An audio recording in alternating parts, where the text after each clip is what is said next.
Hit and record. Go, G. Hello, welcome to Land Down Under Book Club. This week we are doing the Growing Up Aboriginal in Australia, what do we call them? Compendium? Anthology. Anthology, thank you. Edited by Anita Heiss. I just want to, before we start, give a warning that we may be discussing some contentious issues today, and that we may be using some incorrect terminologies, and we're all in the process of learning, so I just want to know that this is a safe place for us to discuss this. And I'd also like to, we don't normally do this, but I would like to just acknowledge that I am currently on Whadjuk Noongar country in Perth, Western Australia, and I want to pay my respects to elders past and present. All right. I'll weigh in and say that I am on Yugara country, where we are. Yugara. I can never pronounce it because I think it's Yugara, and Yurugapul people that are in this area. So I always get the pronunciations wrong because they're quite similar to each other. But I would like to acknowledge that as well, even if I've pronounced it wrong. Anyone else? Ngunnawal country here. And I am on Kaurna land. Sorry if I got that wrong. And I apologise in advance that I Correct. don't know my land because I go to so many different places, I forget them all, and I'm so sorry. So your homework Melbourne already, Mel, is that you need to go find out. Is Melbourne Wurundjeri? No, I'm not in the Melbourne area. I'm sorry, mine's okay. not. That's the one thing I do know. I'm not technically, and that's part of the problem. I actually don't do many schools in this particular area. I do lots in Melbourne and I do lots across the state. And I knew my one in Tamworth because you'd hear it all the time, but which was in this book, which was very exciting. So it's not an inattention in general to the details. It's that I find that I don't go to events here that I get to hear about my local mob. So I don't know. Okay, so thank you for that welcome, ladies. That was lovely. Hello, puppies. I'm just going to mute myself because I think they're going to run out of the room, but do go on. All right, so I'll start, I suppose. I've read this a couple of times now. I've read a couple of the stories more than twice now because I know a few of the writers who are in this book. Particularly, I've heard Jack Lattimore's story of his family. So he wrote that about his life growing up and about his him being the first one in his family to go to university, and he did creative writing at university, and his final capstone writing project was the story of his family. And I've actually read that, and it's really lovely. He is one of the guys behind Indigenous X on Twitter and Facebook. Okay. So quite good friends with him. And also Zach Penrith is Zachy on Twitter. He wrote the Abo Nose story that he said, so his best friend's boyfriend had said, oh, that girl's got an abo nose, and he got really offended by it, and he said his best friend got really offended that he'd got offended, and they had an argument about it. And I've heard that story before from Zach as well. So it was really nice to see some people that I actually talk to. The other thing I found really cool about this is the places. So we read a lot of books, but we don't, there's not a lot about Australia or the places that we're in. And going through this, I recognised so many places that I'd been. There was one lady who even spoke about Rolly Stone, which is up around the hill from me. It's 5 minutes up the road, you know. Conversations about bunya nuts from the Bunya Mountains. I used to do that kind of stuff as a kid as well. So it's kind of strange that this has been made as a book, Growing Up Aboriginal, but at the same time I find myself in it because of the placement of the country and where we've grown up and the things we've experienced as well. So I thought that was good. The diversity, and that was the aim of the book, was to get a range of different opinions, a range of experiences, a range of, so you've got elders in there, you've got young, like 19-year-olds in there, we've got opera singers, we've got poets and hip-hop artists and sports people, and just the diversity of it is what I think it was the whole purpose of the book. And so I really enjoyed that. I just want to point out as well, in case there are people watching who don't know, but I have an undergraduate degree in Indigenous Studies. So a lot of the issues that were talked about in here, I've studied, and I know a lot of the things that happened in the background to cause these effects that we're seeing in this book. So if there's anything you guys want to ask throughout this hangout, please do. I'd be happy to give my white opinion and the history that I've learnt from my perspective. So, anyone else? Who's next? I've got Mel next on my list. You're You muted. forgot to Mel. unmute yourself. I don't usually mute myself. I was pretty excited for a similar sort of reason, in that it was really fun to be seeing places that I was familiar with. So I was really excited with, I think it was Nat's one, Natalie Chrome's one, because it's the Gamilaraay people. And I was like, oh, Gamilaraay people, I know them. Oh my gosh, it's Tim Tamworth. And I got really excited because I actually was, starting to connect with some of the stories that way. And I thought one of the things that I came away with a lot of it is that, apart from obviously the racism that they experienced, a lot of their growing up stories didn't sound all that much different to what it was like growing up myself. Mm-hmm. And so it was really nice to be able to connect to the stories in that way, because that's kind of the thing that you would hope people would come away from something like this, is that they just make those sorts of connections and just be like, yeah, people, that's all it is a lot of the time. So that was really very nice as well. I admittedly didn't finish the whole book.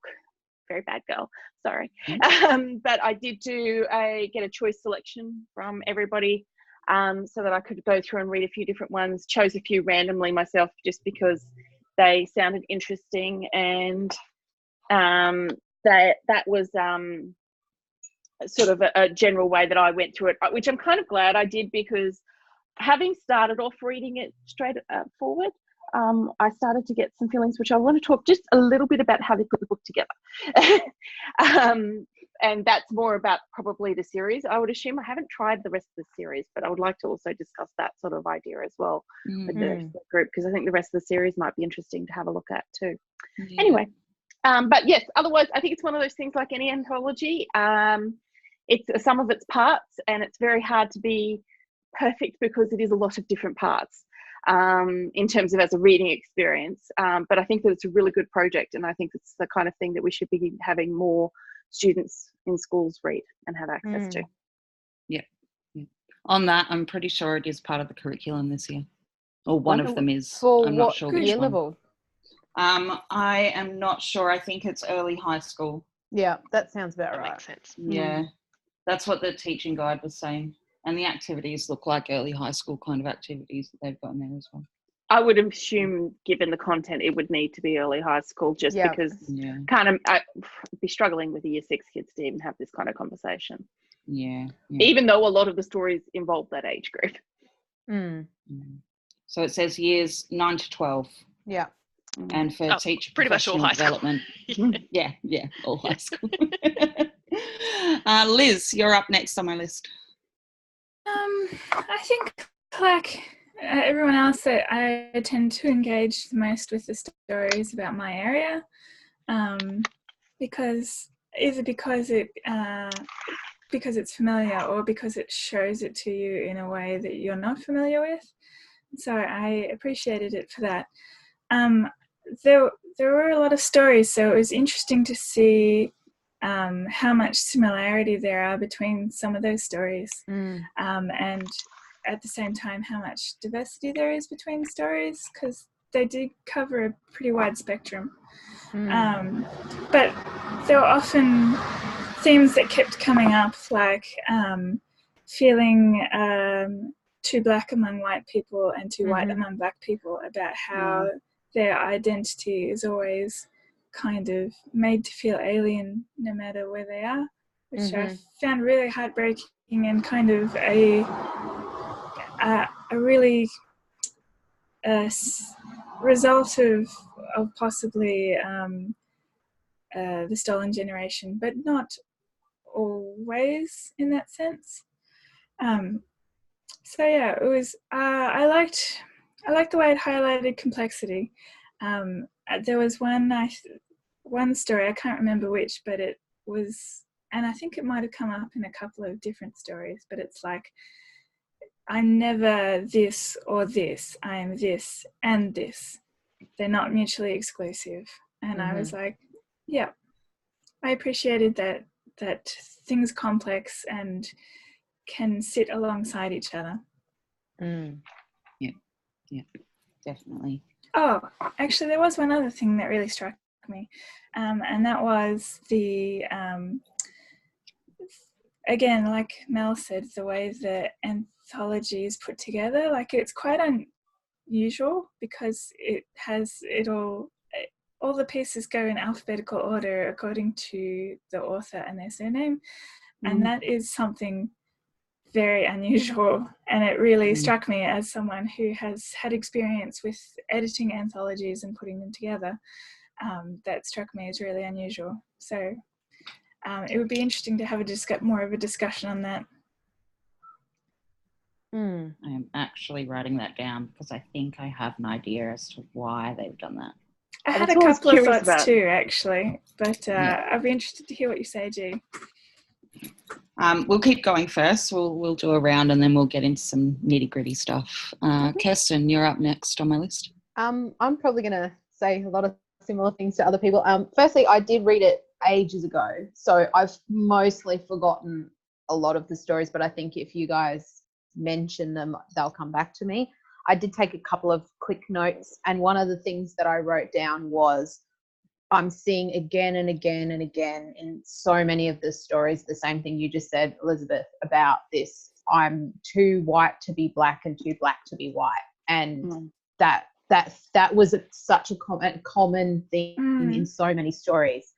And yeah, like you said, it's really quite emotional because it's like that feeling of not fitting in, and that really struck me as a common element. And what you guys were both saying about connecting to the stories was really true for me too. And not even necessarily just about place for me, but also, like, I think time. I think I really connected to the stories of the people of a similar age to me, and a lot of this whole nostalgia of childhood and going, yep, that was what my childhood was like.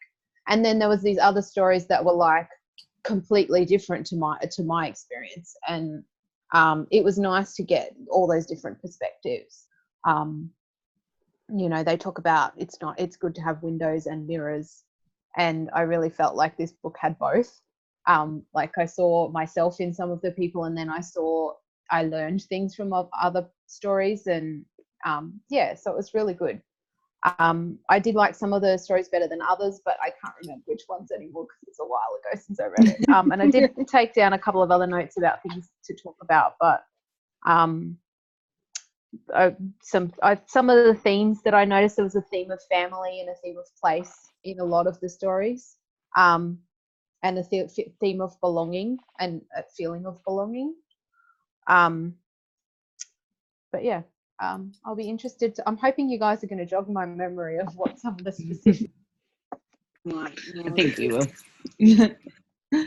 And I think when you first mentioned reading it, G, I think we were talking about reading it earlier, and I was like, I'm on it, and I borrowed it from the library, and then you were like, oh, I'm going to push it back till after Christmas, and I was like, I've already borrowed it from the library and I've already started reading it, and I might as well finish it, because otherwise, like, I borrowed it from the book, and like, I extended it so that I could finish reading it, and then I have to go back and re-borrow it and stuff. So I was like, oh, I'm halfway through, I might as well finish reading it.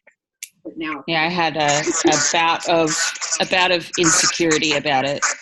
Yes, we noticed, we thought that, so we're like, I can't hear you. Hang on. Ow. I think your sound changed as well halfway through that, Kirsten, so I'm not sure she can hear us at all. Sorry, okay. I just, could you guys hear me okay just then? Your sound quality changed though. It was like it switched what it was picking up the sound from. My other headphones that I was using before, the wireless ones, keep turning themselves back on. I disconnected them with the Bluetooth on my computer, and they just keep turning themselves back on. So I don't know why, but because they're too hard. I can't use them. They don't work very well. Sorry. Hopefully you got all of that. Testing. Yeah, we Do I did. sound It's fine. You're fine, coming Kim. through? Yeah, I can hear you coming through. Okay, yeah, my head microphone at one stage just went mic on, and I'm like, my microphone was already on. I think something happened to it. Just went all weird, so I just turned it off and back on again. It seems to work. Everyone's electronics just went haywire at once. Yes, yes. I'm just glad for once it wasn't me. Yay. All right, I was my going to turn, say something wasn't it? there, but I forgot. So yeah, go Kim. All right. I was going to say first that windows and mirrors thing. I thought Kirsten would pick up on that straight away, and she did. Like that's something Kirsten wouldn't, because I think did it have something to do with books as well? It's something we talked about in library studies. Is that when you're developing a library collection, one of the things that they talk about is that you need windows and you need mirrors. Yep. So children need to be able to see themselves in the library collection, but they also need to be able to experience other people's new things. Yeah. So I have a feeling we discussed that very recently, and that's why we might have talked about it. I probably have talked about it before. I admit I didn't get the whole way through it, unfortunately. Most of the way through it. I'm sad that I haven't come across anything from my area yet. I have a feeling something might be coming up as I flipped through it. So, yeah, I did notice that theme of, at first I'm really enjoying it. I did notice that theme of the whole too black to be too white to be black, which I was aware was quite common. A thing in Aboriginal people's experience. And what was the other thing I was going to say? There was a really common theme where these kids didn't think about it until they got to primary school and kids started questioning them. Like they never questioned their identity until other people started questioning them, which was really sad to see. That it wasn't them. They never questioned themselves until other people questioned them, and it wasn't even once. It's just that they're constantly questioned throughout their people question throughout their lives. Who are they? They know who they are, but the more you get asked, the more you think, well, who am I? You start to doubt yourself, which is, hard to read, and more hard for the people who experience it, I suppose. So, I guess we'll get into the individual stories more, and I might have more to say on it as we go. Okay. That's good. I'm glad you guys are enjoying it. That's nice. I was very apprehensive about choosing this. Well, I like to kind of go outside of what we normally do because I like to give people new experiences. And when I chose this, it's very much in my area of interest. I had it on my bookshelf anyway. I had intended to read it. And I knew that a couple of us would have a good interest in it as well. But, I was a little bit apprehensive announcing it, and because I didn't think enough of us were interested in it for us to do it. I thought it was a bit divisive, which is kind of funny to use for this subject, I suppose. But I'm really glad that you guys have enjoyed it, and I hope we can have a really good conversation about it. I think there probably would have been a few more of us interested as well. It's just some people ran out of time, because Matt was keen to read it as well, but he's a really slow reader, and then he leaves things to the last minute and he's like, I ran out of time. I feel like you're talking to me right there. It's just been extra busy the last couple of weeks, so I screwed myself by not starting it sooner. So exactly half of the group actually intended to be here, as in Liv would have been given a 6 out of the 12. Yeah. So that's actually a pretty good turnout, really, for something that was quite out of our normal box, I think. Although one thing that didn't help was that I went to get it on audiobook and couldn't for 2 days. When I wanted to start listening to it, there must have been some kind of issue, and then they fixed up the issue. And that was the day that I went to. Was that when you were here? Yeah, it was when I was at the airport that I actually managed to get it on audiobook and download it. So I started listening to it on the plane.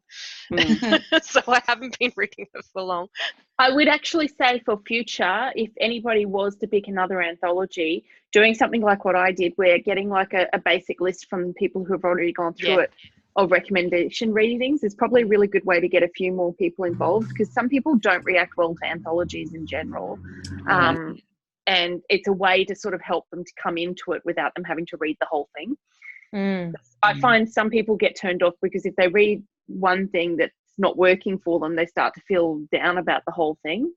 Whereas if you give them a few to sort of point them in the right direction, it can help out. Just as ideas for future, nothing to do with this one, of course. And you do get a bit of whiplash going from one to the next in this book, especially with such a heavy subject, you know, in some cases. Speaking of, I did like how there was a range of experience. So both good and bad experiences, both.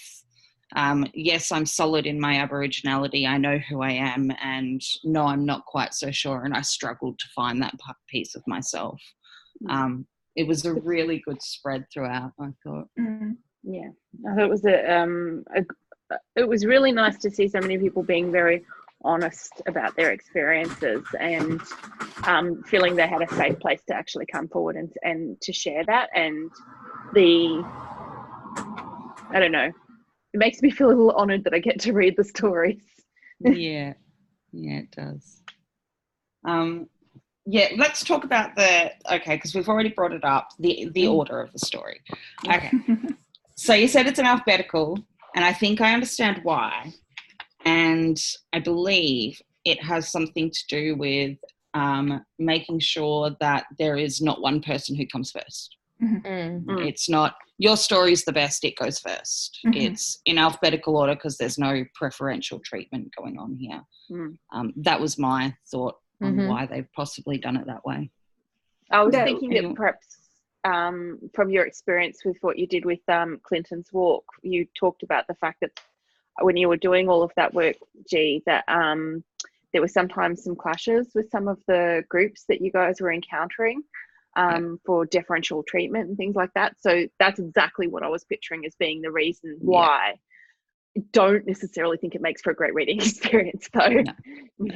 It would have been interesting to see it written in kind of a chronological order of like people's experiences at different periods of time, and how have things changed through time, or have they not? Like, it's hard to kind of get that overall picture because they were from all different time periods.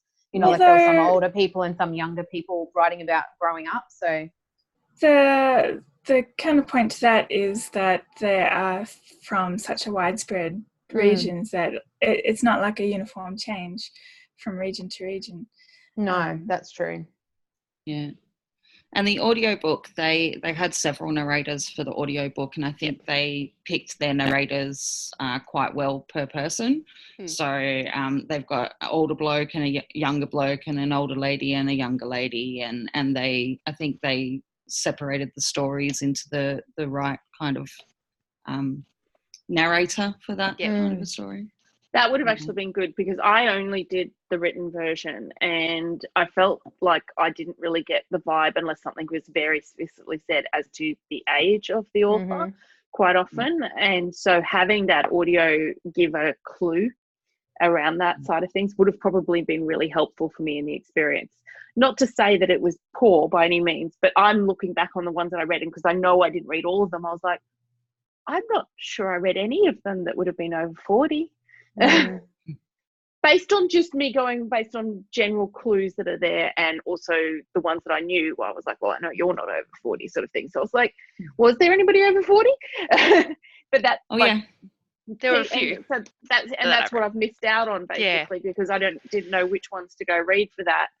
Because that's what I came to at the end. I was like, well, this was a lot of young experiences. I wonder if anybody older did write anything. Because the other thing I noticed that's what I didn't think to do, was go look at the pictures. That would have I been was a just good going to idea. say, Well, they had in the pictures. back. They've got pictures in the back. I was just looking In at the back, pictures. they've I hadn't got little gone like right back. bibliographies for each of the Author authors. bios, So yeah. yeah, little bios. I liked how at the beginning of the chapters were their kid photos though. Yeah, Yes, that's what that was adorable. I must admit, that's why I didn't even think to look at the back, because I just sort of assumed the pictures, because I'd seen that there were pictures in the back. I just sort of assumed that the pictures in the back were the same as the pictures on the title card. So I didn't really think about it that hard now, did I? Yeah. I didn't realise they were there until today, actually, because I read the book most of the way through and then did the audio for the end. So I missed the very end of the actual book, which is kind of cool. It actually makes me think maybe, like, because I wouldn't mind finishing the rest of these stories, but it was just what was getting on top of me was I was not going to be able to finish it in time, and it wasn't the kind of reading experience that you could just power through. It wasn't a streamlined story, and it's not meant to be. That's not the point. But I couldn't power through because of that reason.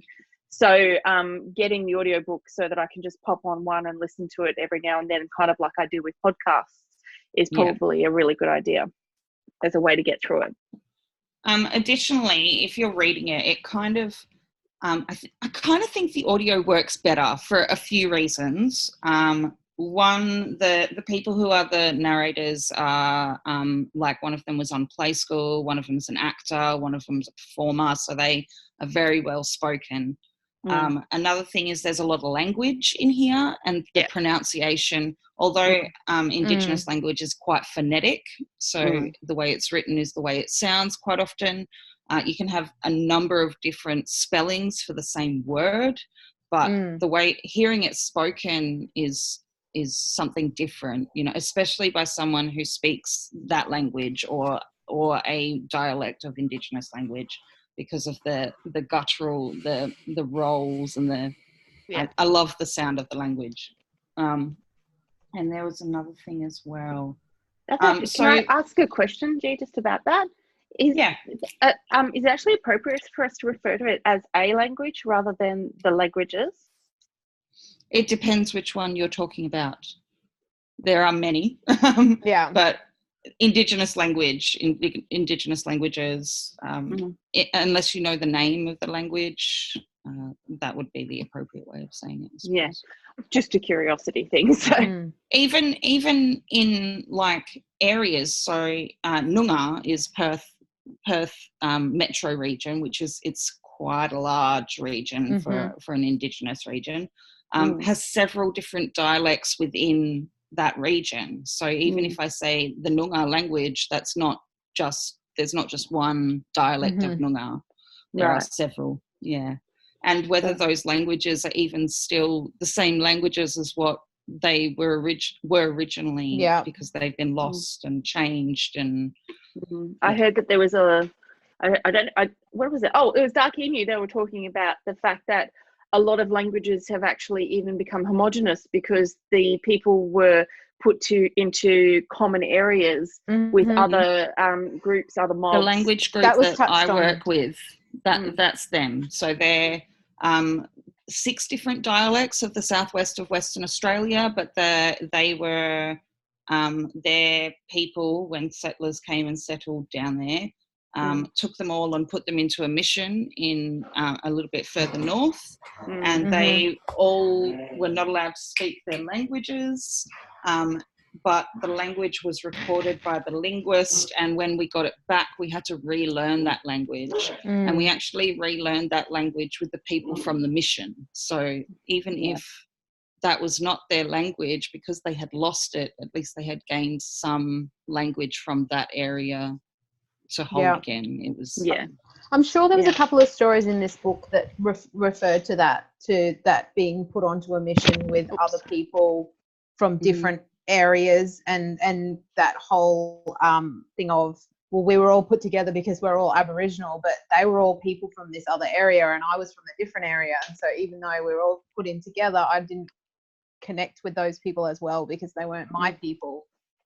I can't remember the stories clearly enough, but I'm sure there was one where they were talking about something about Yeah, there'd definitely be more than one of those. Yeah. Well, that was something I experienced constantly at the high school I was teaching in Tamworth, because the land was the Gamilaroi people, but we had lots of people coming in from other areas, as was in that particular story that I was talking about, and because of better schools and things along those lines, and there would be problems that we would have sometimes around that side of things, and it was difficult for a school environment to try and help and deal with those situations. But we had people on staff to help as best they could. And of course, the stolen generation plays a part there as well. You know, people have been removed from their traditional land, and so they still identify as Aboriginal, but they don't have the connection to their own people anymore, because they were taken away from their own people, and they lost their ability to speak that language because they weren't, you know, like they're taken away as children and banned from speaking their language. Yeah. So it was actually interesting to sort of read about, I can't remember which story I read it in, but she was living in the Northern Territory, but that was definitely not her area. She was from New South Wales sort of area. Sorry, I have to find it. I can't remember. And I've got it marked. I'll find it in a second. But yeah, I was like, that's also being influenced by Western culture and modern lifestyle.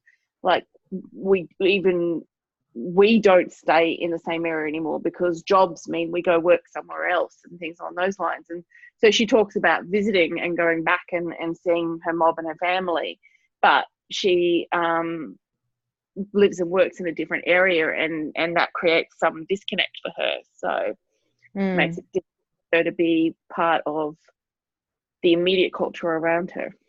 I think that's one of the things that as a white person is hard to identify with, is that I don't really have that connection to the land. I don't, you know what I mean? And I think a lot of us are the same. I can only really speak for myself, but I think a lot of us don't have that connection to the local area or the land. And I mean, I've lived in the area that I grew up in. Like where I am now is like 5 minutes, 10 minutes from where I grew up.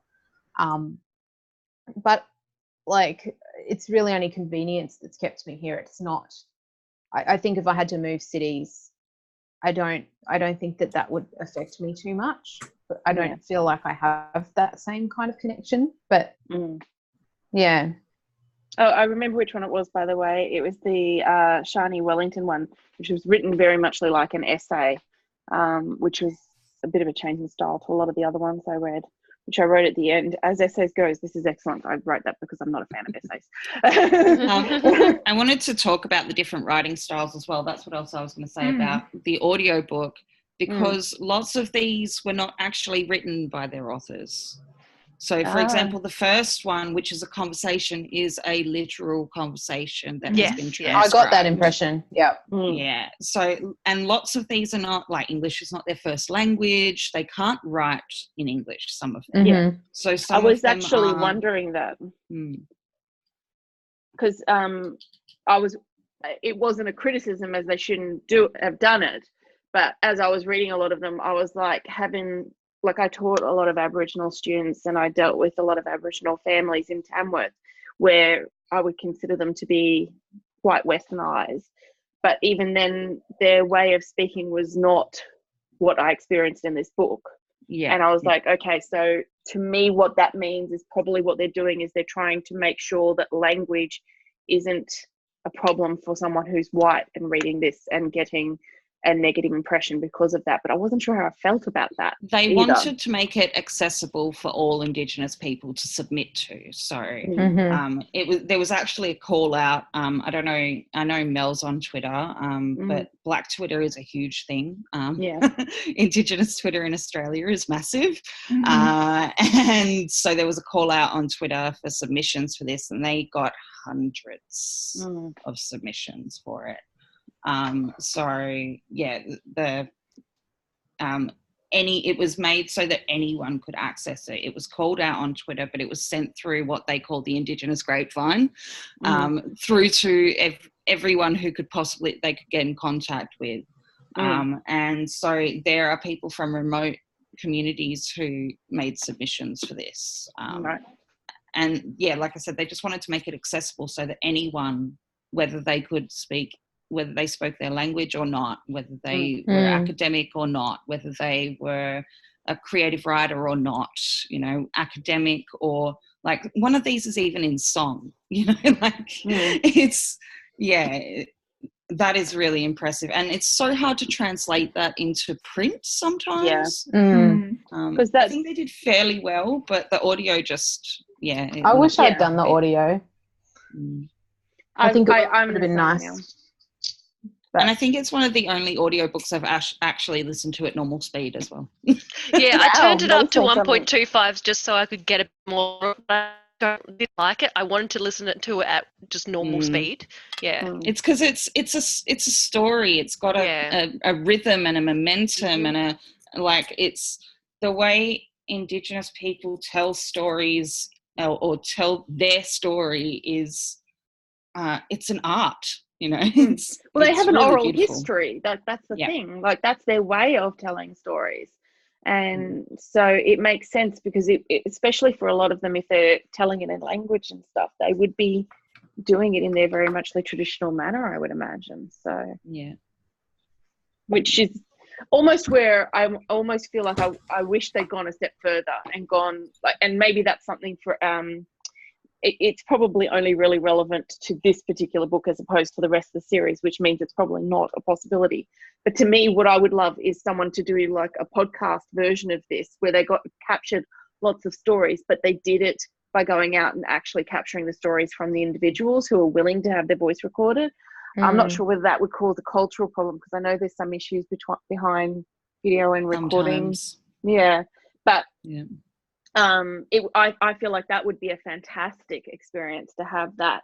And even if it wasn't in English, having the original language version and then followed up by an English version would also be a fabulous experience too, I feel like. So speaking of the cultural issues, what the recording cultural issues that sometimes occur is when a person's passed away and they don't have their voice or their image or their name spoken. Yes. It did surprise me different in fact cultures. that they included the photos in the anthology. And it's with permission. And I figured it just took me aback a little. When that cultural comes in, there's a time limit on it as well, generally set by the family. So if the person is well known, like for example, Gurmal, his culture is one of those ones where you don't speak his name afterwards. You don't show his image. You don't hear his voice. But because he's such a prolific artist and he was so popular and he was so, especially at the time of his death, he was so prolific with his music, the family gave permission for his image and his music to continue to be played. And they kept his name withheld for, I think it was a 2-week time period while they did sorry business. And that was pretty across the board respected. Yeah, it was really generous. But there are some people, and I came across this in the library when I worked at the State Library for a bit, because they've got the Storylines project, which has a bunch of Indigenous photographs from from pre-colonial to past, you know, some of family collections. And they've actually got a submission point in their online archive where family members can ask to have photos removed for cultural reasons and explain what those reasons are and set the terms for that reason as well. And that photo will be taken down for those reasons. So there are ways of respecting that still.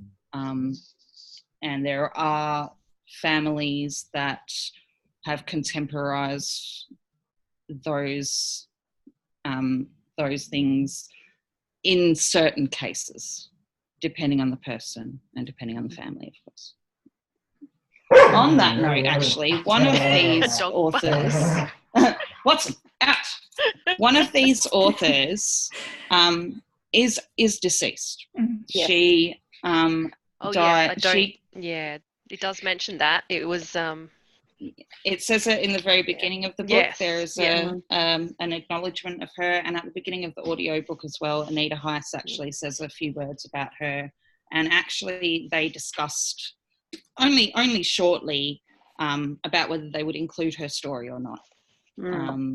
But her story had been selected before she passed, and her family thought that it was important that her voice was heard.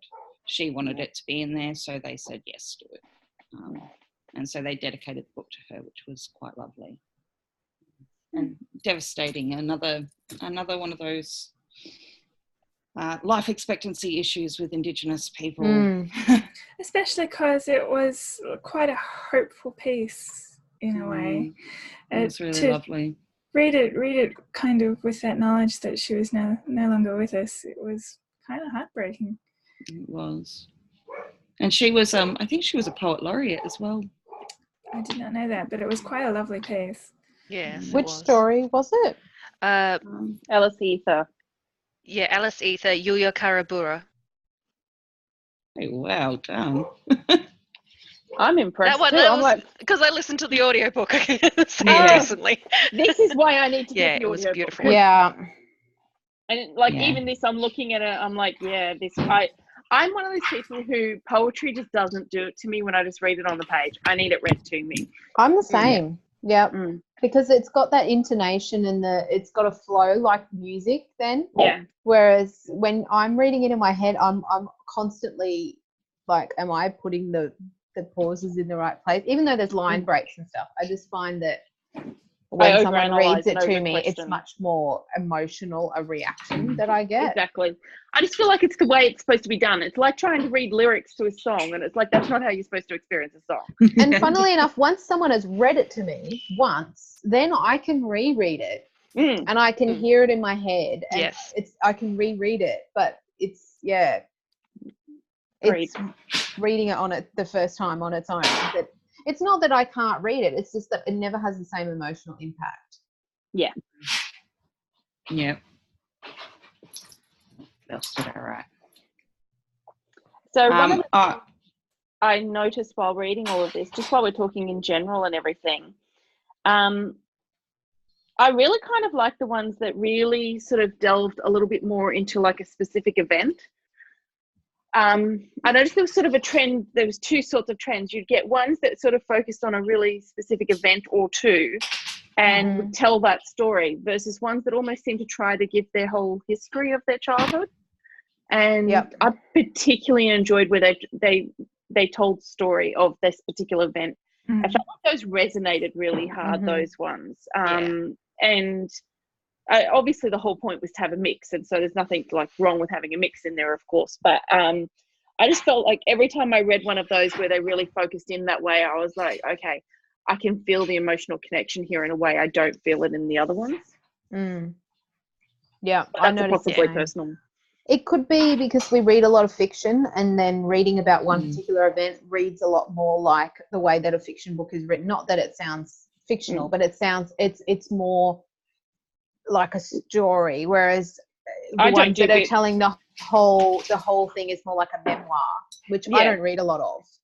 I think in a short story where you're telling your life lacks a lot of depth, that's what we really like about a short story, is when it's really got a lot of depth. So it's keeping it to like one or two events makes more of an impact on your memory. It distills a whole it story down. about a really short story about your whole life. Yeah. And I mean, obviously, like that's down to interpretation of what they were being asked to do for their submissions. So obviously you're going to get a variety of different things under those circumstances. And perhaps that's the thing, like the ones that stood out to me were definitely the ones I think that were coming from people who know storytelling and how to engage your audience a little bit. But that's just because those are the ones that stick in my head. That's why only reason I really sort of mention it, because it makes me go, this story, that's right, this is something to remember.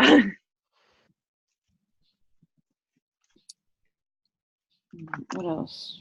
Do we want to talk about some specific ones? I've got the coffee story written down. Again, another one that I've heard a lot. Yeah. That's not the title of the story. I can't remember which one it was in. It was just a little bit of her story, but she said you know, she got up one morning and Dad was there and he had 2 cups of black coffee in front of him on the bench, and he put a little bit of milk in one and left the other one, and he went, now what have I got in front of me? What are both of these? They're both coffee. No matter how much milk I put in here, it's still going to be coffee. And that's that Aboriginality has been described in that way quite often. You're still Aboriginal. You're still milk as well, though, right? So, and that's what we were talking about before with the identity. So a lot of the stories said, I am Aboriginal, but I'm also Irish. I'm also Polish. I'm also Maori. You know, like they don't discount their other cultures just because of the one, but it doesn't stop them being any less Aboriginal. No, and I think that was generally something that you came across, that when there were people telling them they weren't black enough, wasn't it more often than not someone who was white that was saying it?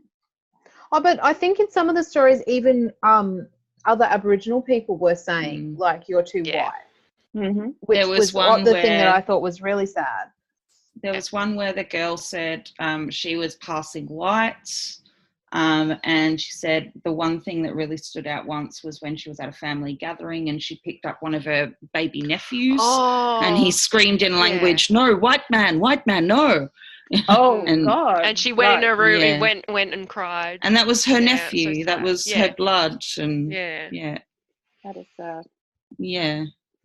But, and that's from, you know, the idea of a white man coming and taking away the children. Right? And the amount of people who think that is no longer occurring. Because I think more white people should read this, just from the fact that I don't think a lot of people realize that it wasn't that long ago. That, like, the people in these stories were talking about being on missions and being taken away from their family, or their kids being taken away, are my parents' age. Like, my dad was born in 1950, and there's stories from 1940s, 1950s about being in missions, not being able to go to the city without a pass in Perth and Sydney and things like that. And I'm like, they're just my parents' age. They're not, this isn't 100, 200 years ago. This is 50 years ago. And it has an ongoing effect. Like, exactly. if your grandmother was taken away, even if it's young people today, if their grandparents were taken away from their family, well, then they don't have that connection to their people, because, you know, like, if your mother was taken away from her family, well, then you never got to know your grandparents. You never got to know, you know. So it's ongoing. I've got sisters. My sister's mother is Indigenous. She is from southwest Perth, so like the Albany region of South WA. She was taken as a baby from her mother. She was, for a few reasons, I won't go into too many of them, but she was taken and she was adopted by a white family in Mount Isa.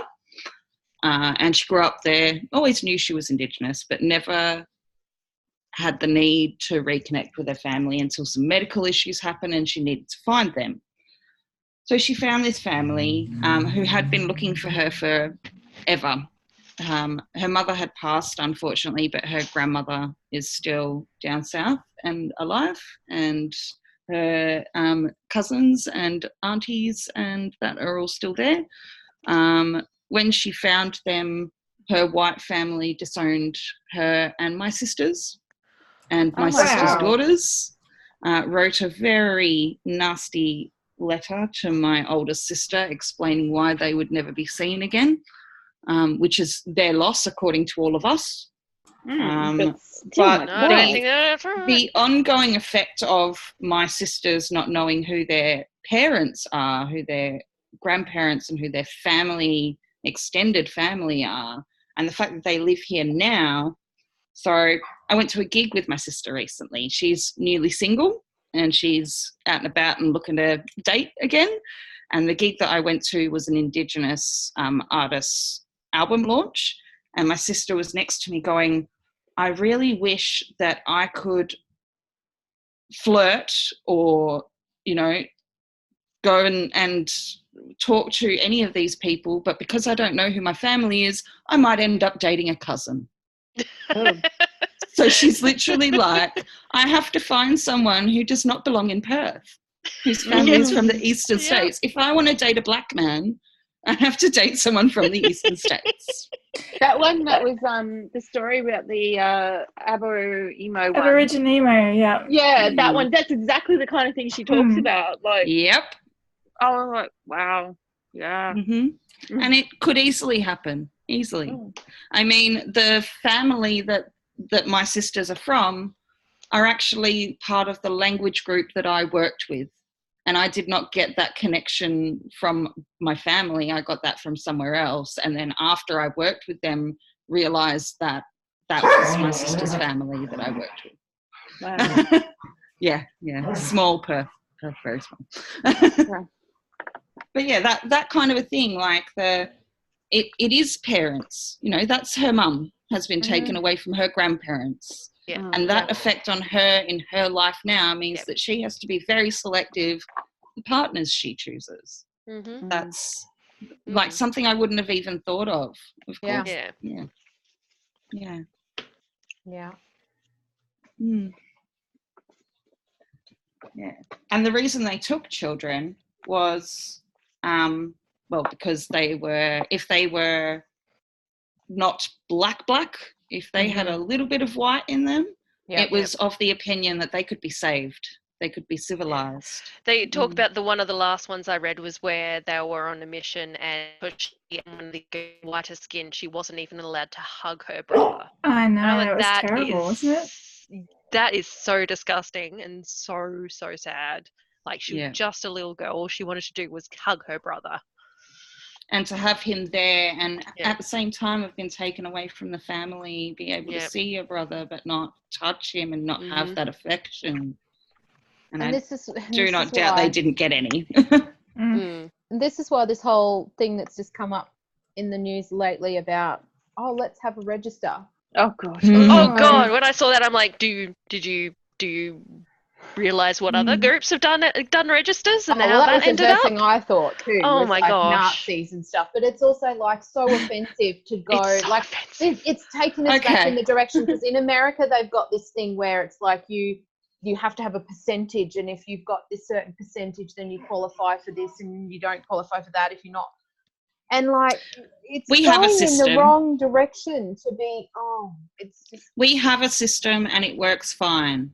We have a system for identifying Aboriginal people legally that Aboriginal people are happy to do most of the time.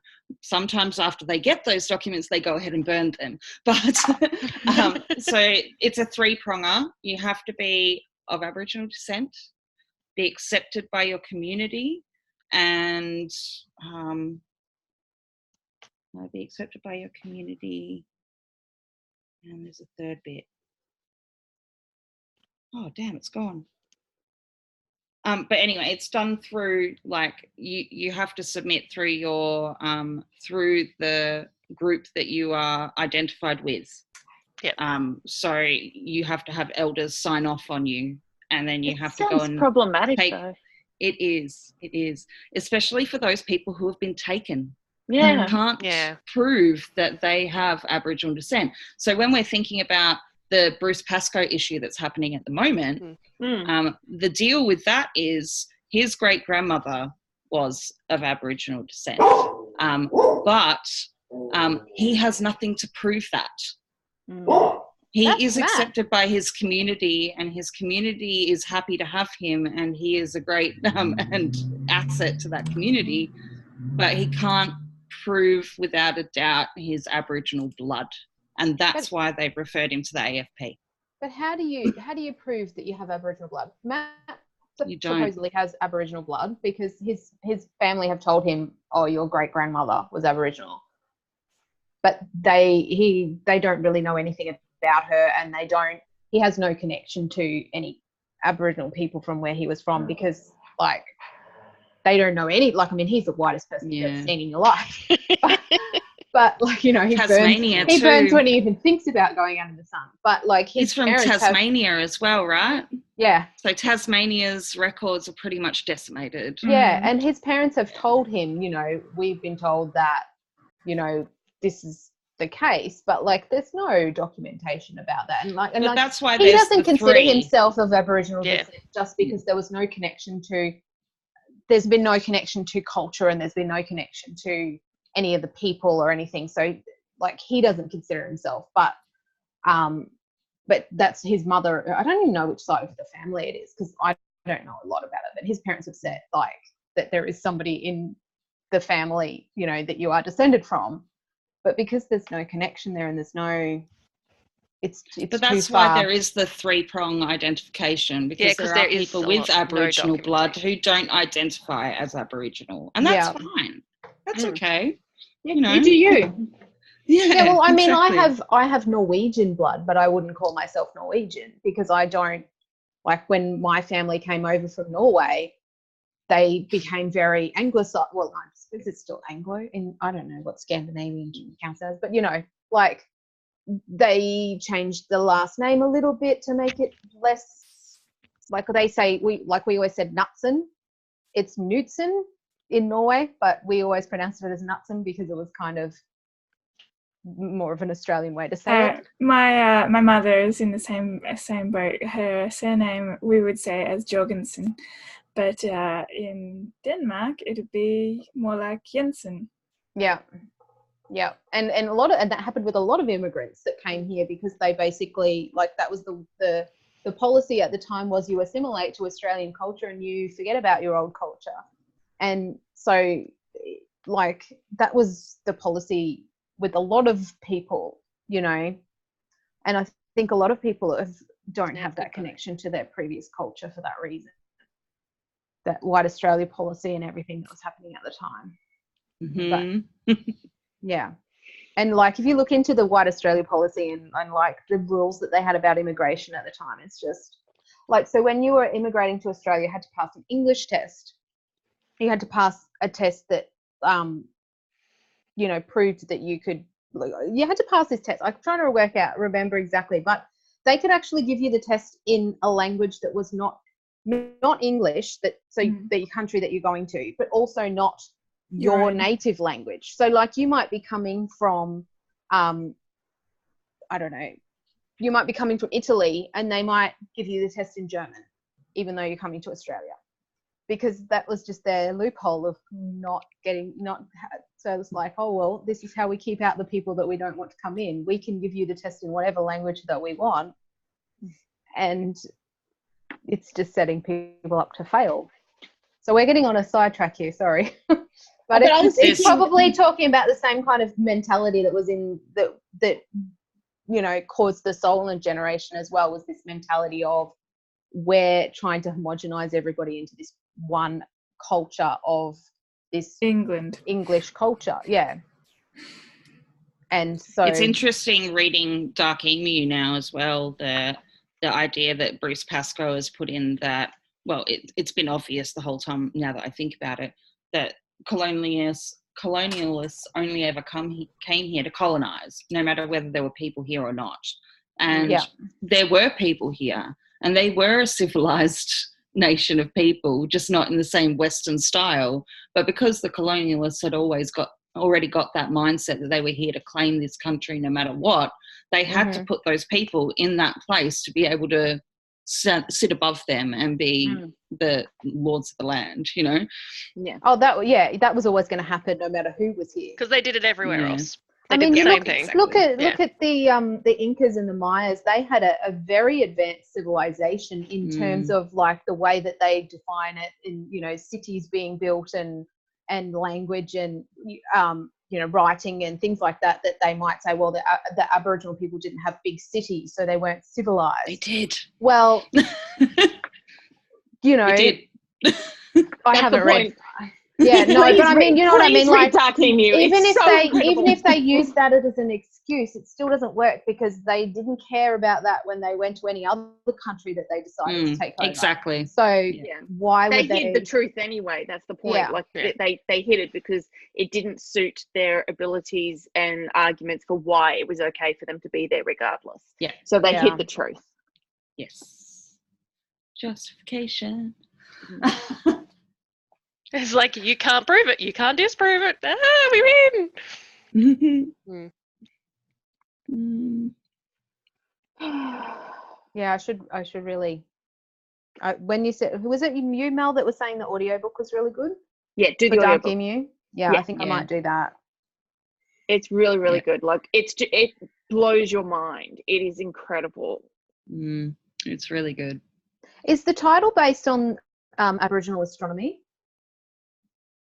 Well, Because the Dark Emu in Aboriginal astronomy, and I'm saying Aboriginal because I don't think it would obviously be all groups of people, but the what I've read about Aboriginal astronomy, instead of in the very front cover. In the Milky Way, instead of like we look at constellations, we look at the bright spots, and in their astronomy they look at the dark patches, and like they make their constellations are more like the shapes that you can make out of the spaces between the stars and the parts where it's dark. So like when you look at the Milky Way, cool. There's like a dark patch in the Milky Way that's meant to be an emu. Sorry. Yeah. I did wonder if that was the name, where the title came from. It's called Dark Emu, Black Seeds, Agriculture or Accident. And then in the front page, it says, the emu is inextricably linked with the wide grasslands of Australia, the landscape managed by Aboriginals. So yes, you're right. It is.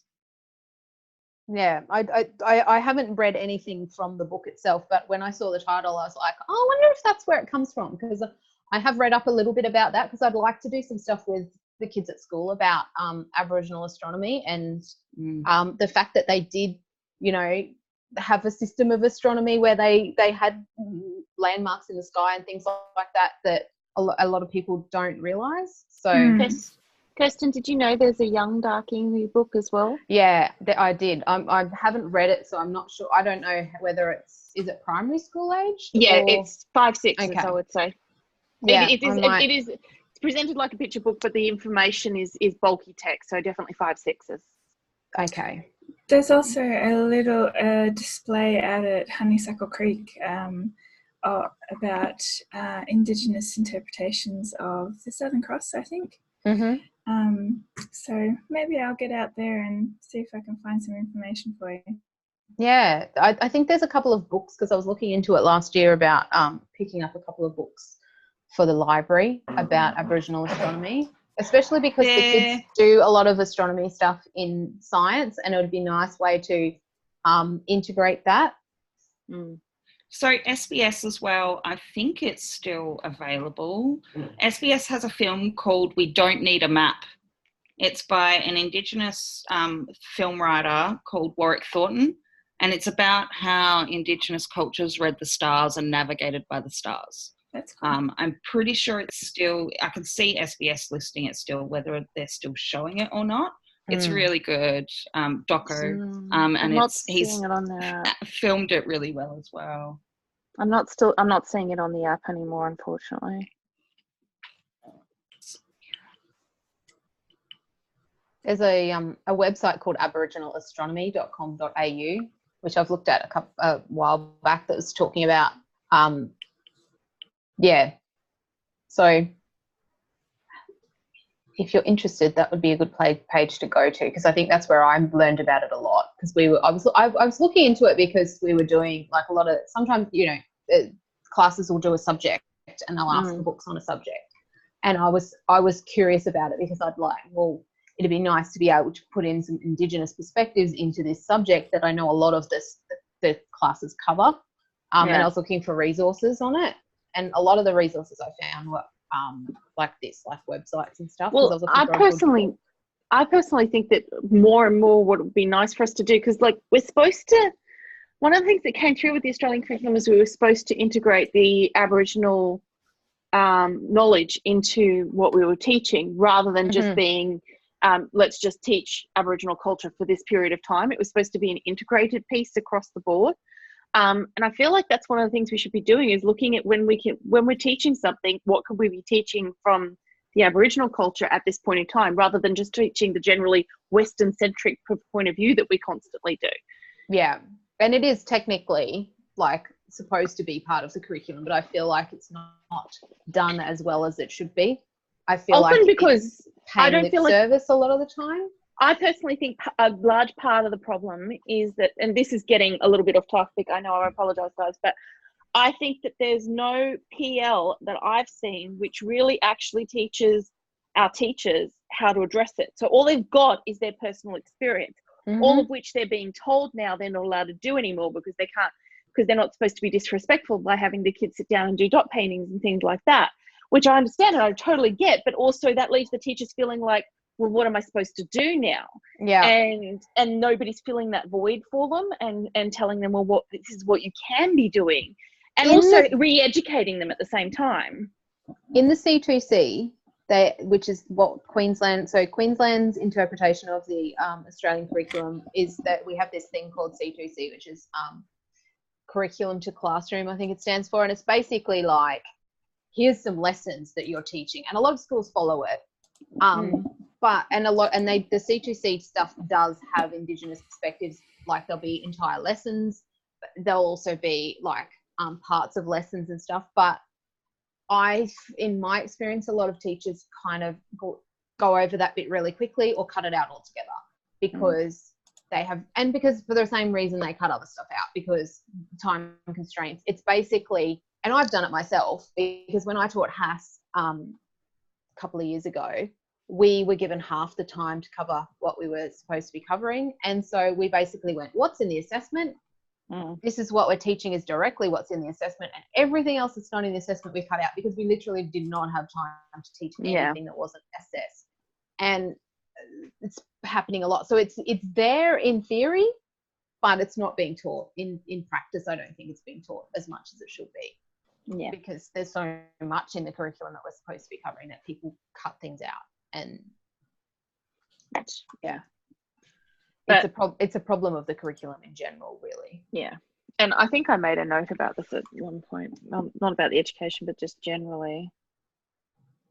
No, I talked about that. Sorry. My notes are like on the stories and I don't remember. Yes. Yeah, I and on that about Aboriginal studies, that was the worst thing to hear is all the kids, so the stories had kids like in the classroom going, I'm Aboriginal, and the teacher's going, no, you're not. Like, yeah, I hated any so of those many stories of them.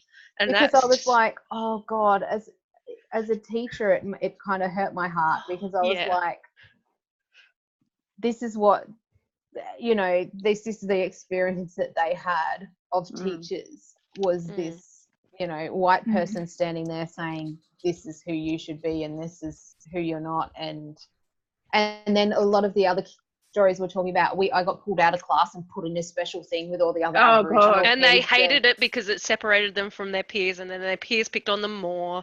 Yeah. And the stereotypes, you've got to like sport and you've got to like barbecues and you've got to like this and that. So I've actually got multiple notes in this one. So this is the Celeste Little story.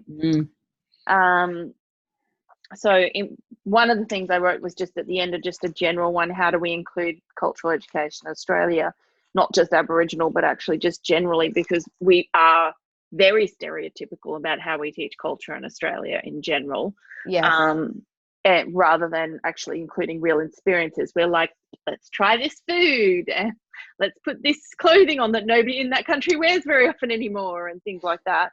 That was my first note. That was the stereotypes. Yeah, basically that's literally the word I've written down as stereotypes. So that's sort of what I wrote at the end of that one. But the other one I wrote down with this one, because she talks about how she went away. She got, she didn't say the word scholarship, I don't think, but it sounded like a scholarship to a special school in Sydney, and she was boarded at that school. So she went to PLC, which is actually a school I've dealt with, in Sydney. And I was actually related so much to my personal experience because my high school in Darwin had a dedicated unit for Aboriginal students to come in as boarders from the outer regions of the Northern Territory. And I never really thought about it much. They were separated, first of all, because unless most of them didn't have the same level of education as the rest of the school did, so they couldn't go into the standard classroom because we didn't have integration and, streaming was a thing, basically. And so they were basically had this section of the school, like it was just a level on one of the buildings.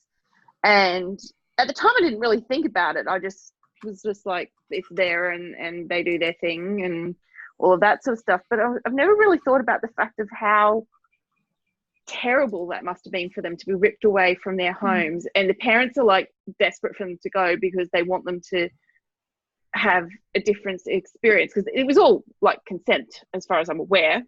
Yep. I will say that. I was a high school student. I don't know for sure that. But as far as I'm aware, it was a consent thing, but it was provided to them as an opportunity. And a lot of the parents wanted their kids to go because they wanted them to get a better education. Again, high school understanding. But at the same time, like how disassociating that must feel to be ripped away from everything that they've experienced for all of their life and plopped into this school in a boarding environment. And it's like, no wonder that they had so many difficulties under those circumstances. These kids must have been just like, what is this personal hell? And they're all just mixed in together as well. Was it Celeste who said that her auntie paid for that private school, and she used to have all the aunties at the old school she did really well at, and then when she got the private one... No, different that wasn't story. Yeah. No. Because that happens a lot. Like they'll come to board in a city, because some will come from remote areas, and they will come to board at a school in the city in order to get that education. But the separation from their family and their support network means that they don't do well. Yeah, well, one of them said she went home. She felt really bad about wasting the opportunity, but had to go home and did much better. Yeah. Celeste wasn't paid for by the family. I'm pretty sure she got some sort of scholarship or something on those lines, but she did go home. She only stayed for 6 months, and then she worked really, really hard because she felt like she'd sort of let this opportunity go by because of that situation. But she sort of talked about how, you know, she really owed a lot to the fact that she was lucky enough to get an education and things along those lines. But so like some of the stories, maybe again, I had the cherry picking experience of the reading of all of this, but some of the stories I felt like they talked a lot about the education they had to get to where they're at, sort of thing. Whereas because they were embedded in Western education systems and constantly having to prove themselves worthy of being there. So we've spoken about those issues. There were some from the opposite end who were like, I was an exceptional student. I did really well. They came in and gave me a literacy test just because I was Aboriginal. You know, and my parents said, why are you just testing my child? Obviously because she's black, you know, like that must be she can't read, right? But that I did like the one where it was the little girl who went and did it anyway. Who didn't like school and always was talked down by the teachers who said she couldn't do anything. And then she went to another school and they tested her and they're like, you're really great at all this stuff. And then she started enjoying school. I'm like, oh my gosh, that's a nice change from all these other stories. And it's amazing how it's like, oh, when people start treating you like you're actually, you know, instead of saying you're stupid and you can't learn anything, and you suddenly have a school that actually says, yes, you can do this. Oh, we suddenly like being at school. What a surprise. Yeah, and they suddenly do even better than they already were. It's like if they're told they're shit, they think they're shit and they don't try. I think the other thing too is that language barrier thing. Like you get it not just with this situation where you've got kids who don't write well, but that doesn't mean they're not intelligent in other areas, and allowing that to be a barrier for learning experiences, or to allow that one thing to make you feel like you're stupid. See, there's a lot of cultural barriers too in that, like a lot of Aboriginal kids get branded as naughty because of cultural differences, you know, like they won't look at you in the eye and they get yelled at why you won't look at me while I'm speaking to you. And it's like, well, they're actually not looking at you because that's a sign of respect. It's not they're not looking away from you to be rude. They're looking away from you to be respectful, because in that culture, as a child, you're not supposed to look in the eyes of an elder. And it's that cultural challenge. difference. Yeah. Yeah. And that's just one thing that I was taught about at uni, and there's probably so many others that I'm not aware of, because the one it's not well covered at uni. When I went to uni, No. they didn't really do very much at all. The one I experienced when I was teaching in Tamworth, that I had to explicitly be told what was wrong. I had a year 8 class, all boys, mostly Aboriginal, for maths. And a pretty normal thing to do in maths is when you do some examples up on the board, you ask for the kids to help you out to do the question, right? That's a pretty normal teaching practice. That's just not something that I could do, because the way the kids worded it was just shame factor, miss. No, shame, I can't do that. But basically how it got explained to me was that there was such a fear of getting it wrong in front of each other, even though I was very careful and would ask the ones who I thought could handle it and do the question stuff. Too much fear around getting it wrong in front of their peers. And as soon as I stopped doing that and I started doing everything with individual kids, and not even in small groups, like I would just walk around and work with the individual kids and get them to show me what they were planning to do and things like that, it was fine. But if I tried to do it up on board in front of everybody else, no can do. And you did the thing where you're like, oh, my way of teaching isn't working for this group, so I'll change my way of teaching. But especially in the past, a lot of teachers were like, well, there's something wrong with the kids that they're not doing what I want them to do. Yeah. And instead of re-examining their teaching and going, okay, how do I connect with this group? And it's not just Indigenous kids, it's like so many, like we do that so well, I think now.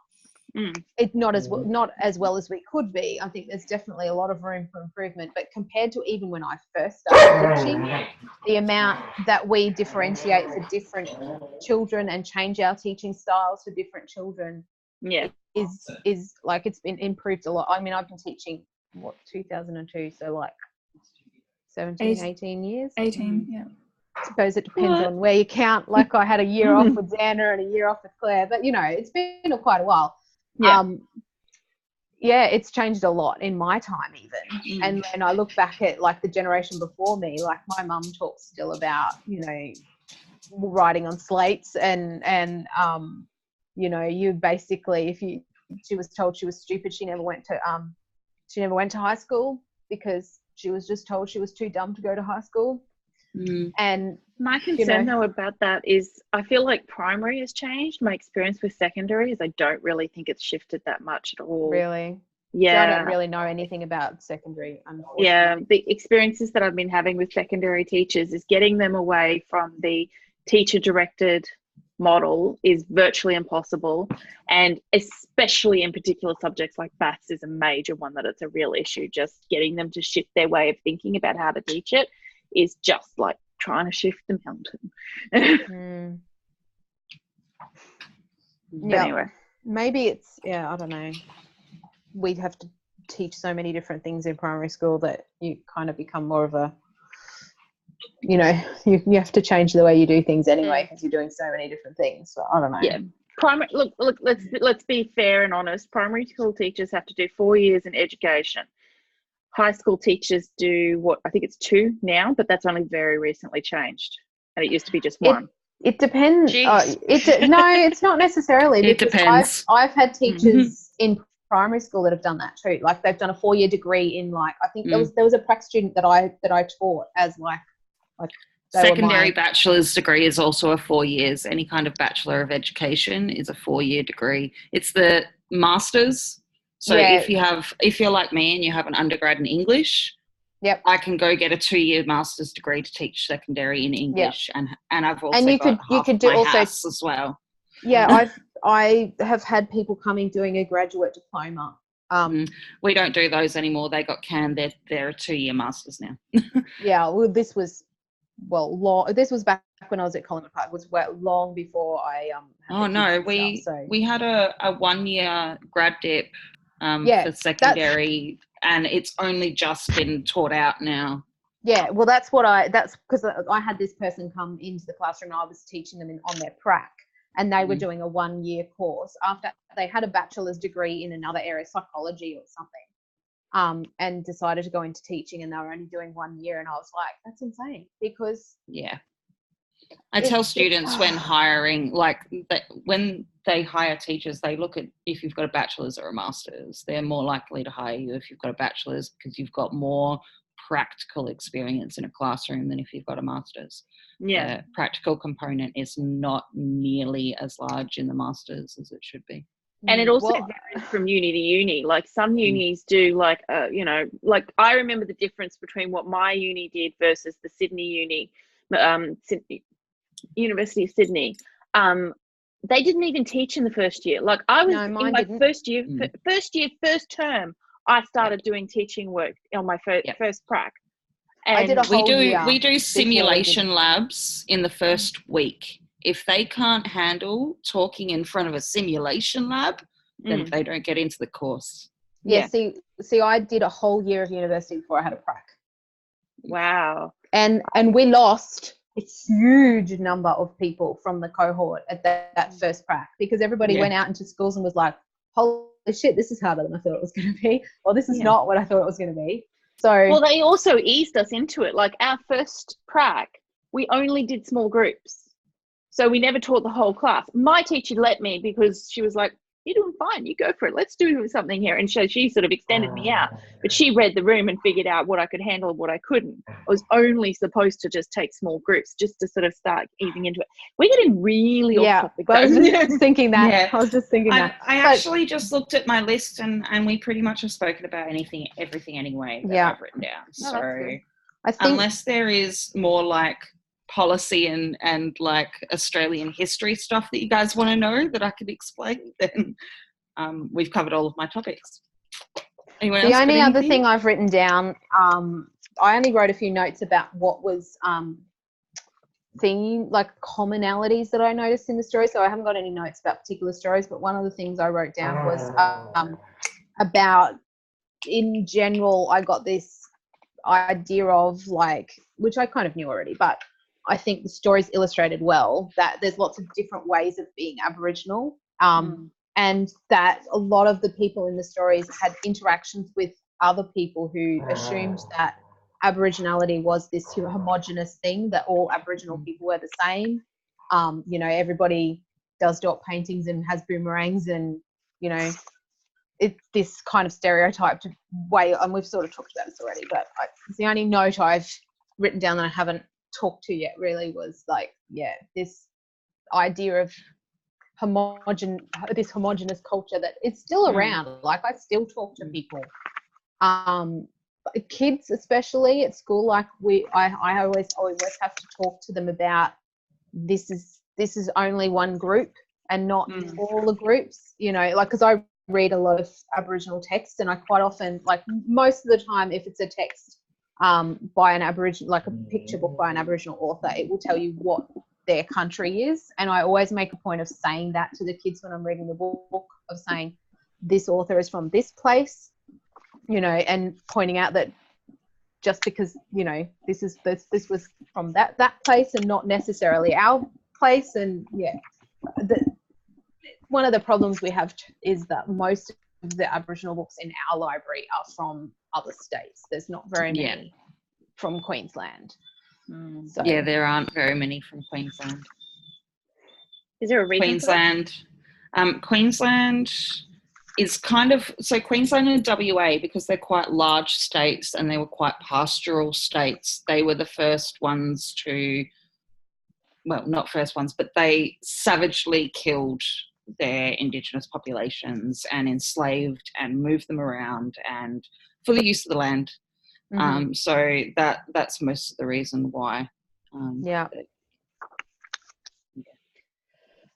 and the funny thing about Federation of Australia, that WA was not actually on the original signature for the Federation of Australia at the 1901 document, because they wanted to be able to keep making laws on the basis of Indigenous people. So they were the South. Exactly. Was Queensland the South as well? Because we had a gold rush here as well, though. So it wasn't just the Indigenous, it was the Chinese and the Italians who were coming here for the gold in Kalgoorlie. And that was part of the White Australia policy as well, was to be able to control the population coming in for the gold rushes. There was also economic reasons as well, that they didn't want to be part of the eastern states because they felt like, you know, well, kind of almost legitimately, that the eastern states would be only caring about the eastern states and not give a shit about the other side of the country. Kind of and that part I can sort of see where they were coming from, you know. And a lot of the states that didn't want to federate were the ones that were like, so the ones that wanted to federate were like Sydney, you know, New South Wales, Victoria. Northern Territory also didn't sign the thing, and I don't think they ever did. Because they didn't want to. That's probably why it's a territory and not a state. Yeah, that is why. Because they didn't want, like, they were like, well, the states that have all the population are going to have all the control and all the money, and we're going to miss out. So yeah. And that's also, so Northern Territory not signing on to the Federation, the federal document, is also part of the reason why the Northern Territory intervention was able to go ahead as well, because they were not part of the Federation. So they were actually able to make those laws on their own. And that's why they were able to, and it's ongoing, by the way, it hasn't stopped, it's still there. They disregarded the Racial Discrimination Act on the basis of there was pedophile rings happening in Northern Territory, and this has been disproven since then. The pedophile, there was one pedophile ring, and it was run by white men, not black men. That does not surprise me whatsoever. With black children, of course. Yeah. But it was so that they scrapped the Racial Discrimination Act so that they could send the army in to take hold of these communities that have mineral-rich land and are now being mined. And they haven't reinstated it because I know there are problems in Alice Springs. I know people who live there. There are problems, yes. But these problems stem from previous issues, which this is not helping. This is compounding these issues and making it worse. But that's why Northern Territory has 100% Indigenous people in prisons, 100% Indigenous children in prisons, which I think is absurd, because how is that even possible? Yes. But it's because they can arrest people on the street for no reason, and they don't need to paperwork them officially through the system before they put them in prison, because because of all these previous steps they took as part of the Northern Territory intervention. And that is still happening. You can still, a black person walking down the street after curfew, you know, nighttime in Alice Springs, can get picked up by the police and put in prison for no reason other than being there. Like, how? Darwin is really weird feeling in that it feels like the Wild West sometimes. Like it's a city, and you feel like you're literally in the Wild West at times, and you're like, oh, really weird place to be.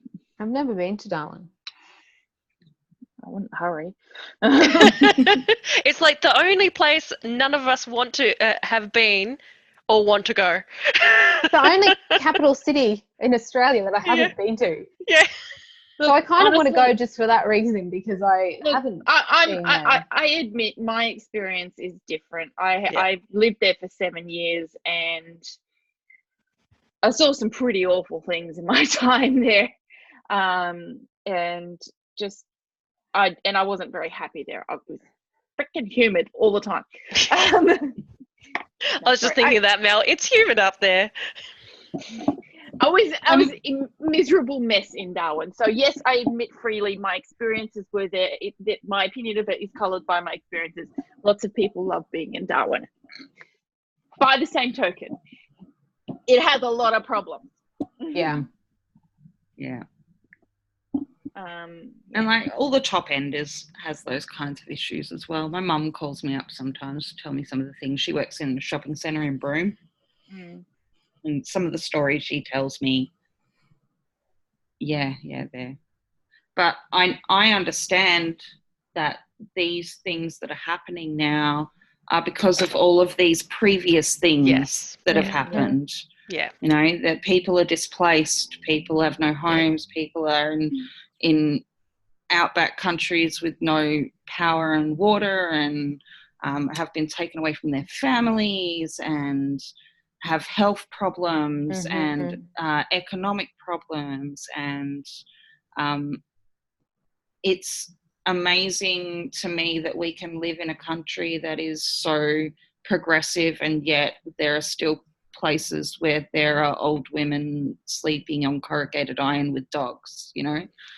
I remember watching, I can't remember if it was a documentary or something, but it was when all of the Western Australia government was shutting down the communities, and then there was these people like ending up in Broome because they had nowhere else to go, and they're homeless. And Broome's like, oh, these freaking homeless people. It's like, where are they supposed to go? You've closed down where they can live. You refuse to give them money so they can be where they were living. What do you expect to have happen? Like, really, you've displaced them. You've made them. And it's actually my last note. The only one I haven't talked about is about like the constant comments about, you know, getting all the benefits and all of that sort of stuff. And I'm like, what do you think they're getting? Like, seriously, do you think they're getting millions of dollars? What the fuck do you think you're complaining about? All these cars, homes, and jobs they're taking away from us. God. What a crock. Yeah. I swore so bad when I wrote that. You know what? In allied health, there is a system where people of Aboriginal and Torres Strait Islander descent can get, like, everyone who has a chronic condition can get up to 5 visits rebated from the government. They can get 10. I haven't had one person on that referral ever. Yeah. And I don't know many people, like, the code wasn't even on our system Australia-wide. The code didn't even exist. We went, oh, this code doesn't exist because someone might have one never ended up coming in. But I'm like, well, what do you like, no one, I've never seen anyone claim that item number. So they're always like, oh, they're always taking all these free stuff. And I'm like, I don't think they are, especially only the ones who want it, who I think mainly it's I have people to say who need it. People the who health system, the health system, especially in Victoria, is amazing for Indigenous people. They've got some, like, the policy and procedures that the health system in Victoria has are being used as a basis for other disciplines, other areas, and other ways to approach Indigenous people because they've done it so well. I'm sure there was a lot of experimentation and back and forth, and but yeah, their procedural documents, particularly, are very well done in the basis of Indigenous people. Yeah. And I think that's because Indigenous people have chronic health issues because of their, again, all of these things. Systemic problems that never go away. You can't break the cycle. It's very hard to break the cycle. We actually had one lady, and she came in one day and she's like, oh, the doctor told me I could get like all these free visits, but she goes, I've never claimed benefits in my life for being Aboriginal. So I'm like, you're Aboriginal? All right. She's like, I've never claimed benefits in my life for being Aboriginal. I have private health cover. I've had it all my life. I'm not doing that. I'm like, that's my experience. Yeah. A lot of these stories too. I was like, none of these, well, sorry, again, only read a smattering of it, but none of these people are just sitting around wanting to be on benefits. Like, because it doesn't make any sense. Who feels pride in that? Who feels comfortable and confident in that? Nobody wants to be there. If they're there, it's because they had no choice and you forced it upon them. Saw a story last week with the fires about an Indigenous elder from Mogo who had lost everything and who had gone to the crisis centre, had not wanted to, but had at the urging of his daughter. And when he got there, the Vinnie's agents told him, no, we don't have anything for you, and here you can have a bottle of water and a $25 fuel card, but don't tell anyone we're giving fuel cards away because your whole mob will be down here collecting it. And he actually gave it back to his daughter and told her to return it. I'm only doing this because I have a personal vendetta against them, but it was actually the Salvation Army, and they are evil. Sorry, I am willing to put that in a recording and put it online. They are pretty horrific. Not that I'm saying the Vinnies are fantastic or wonderful or anything, or that it couldn't have happened from anybody else. but particularly sorry, particularly I know these guys are evil. Thought it was originally reported that it was the Salvos and then cleared up that it was Vinnie's. That's a possibility.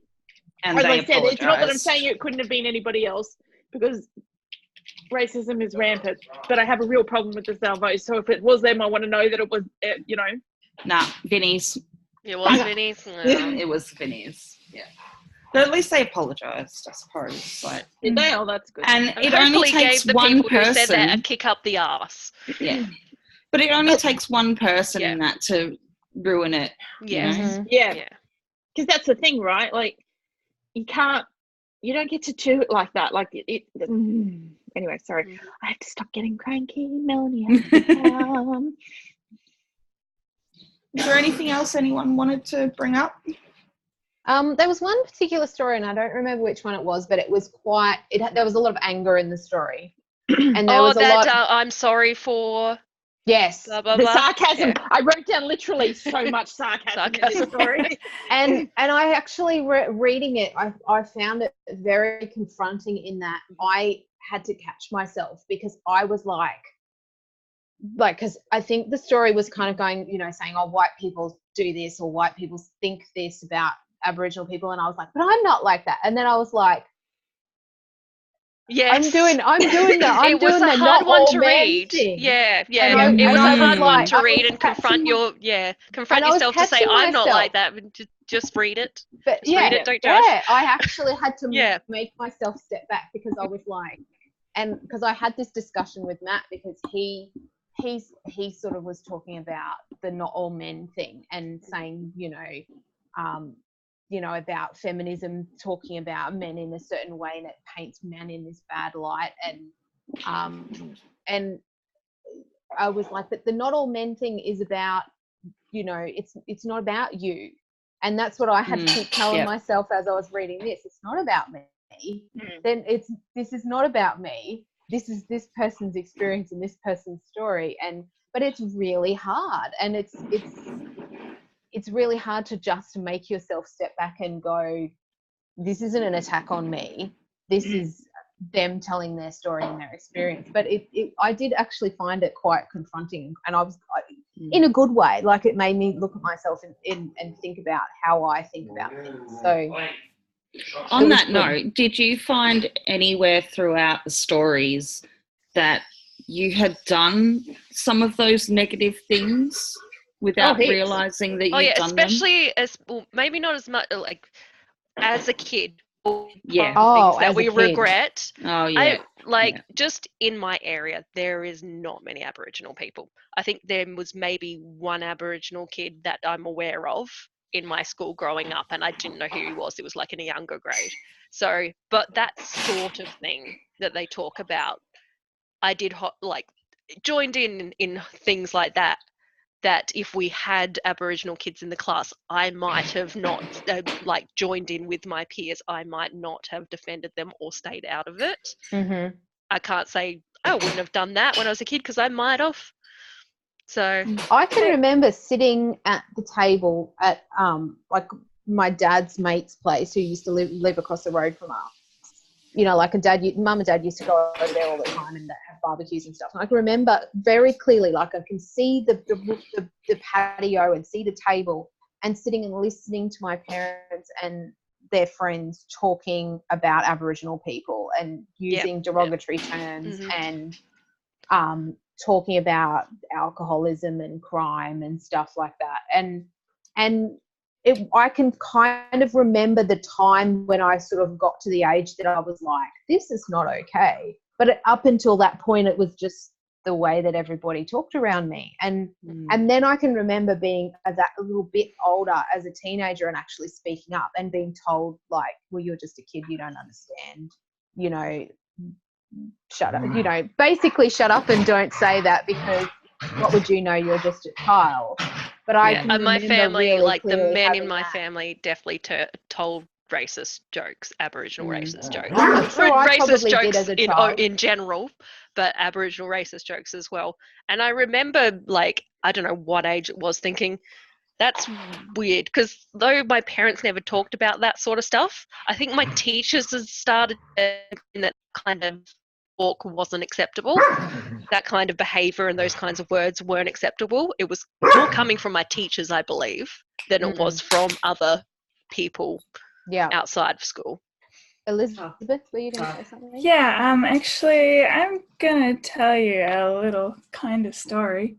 Are you okay with it being recorded? Yeah, I think it'll be fine. So, my grandfather was a police officer in rural New South Wales. And so I was thinking, as I was reading through this anthology, a lot about him and about what sorts of things he might have been responsible for in his time out there. Because, you know, when I was growing up, like, I remember him was saying racist things and that sort of thing, and it never really kind of clicked with me until later. And there was a story in here about a man who was told that his grandfather was a police officer, and that's why he decided to become a police officer himself. But it never occurred to him that that grandfather might not have been black. And then I was, for a minute there, I was like, oh, why wouldn't he have been black? And then I was thinking about my grandfather. I'm like, oh, yeah, that's a bit, uncomfortable. So, yeah, that's interesting.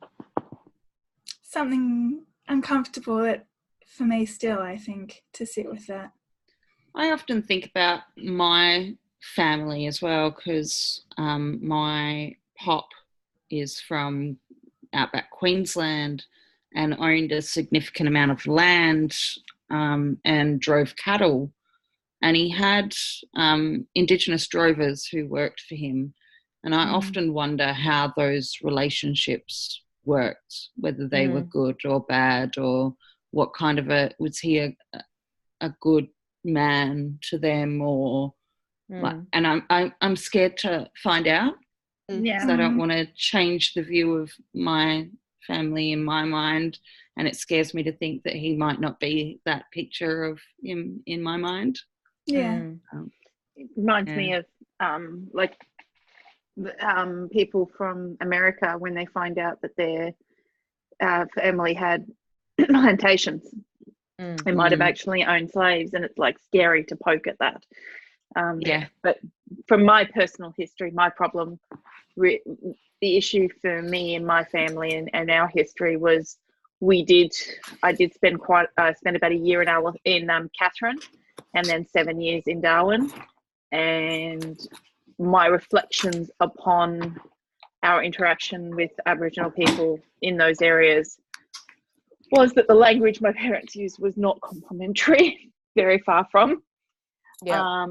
And that would have been reflected by myself because I just followed suit. And I understand, for me, like the high school I went to, right, is a good example of that. I understand why, for me, it was scary, difficult experience, and why I would have used not necessarily derogatory language, but certainly not complimentary language to talk about them.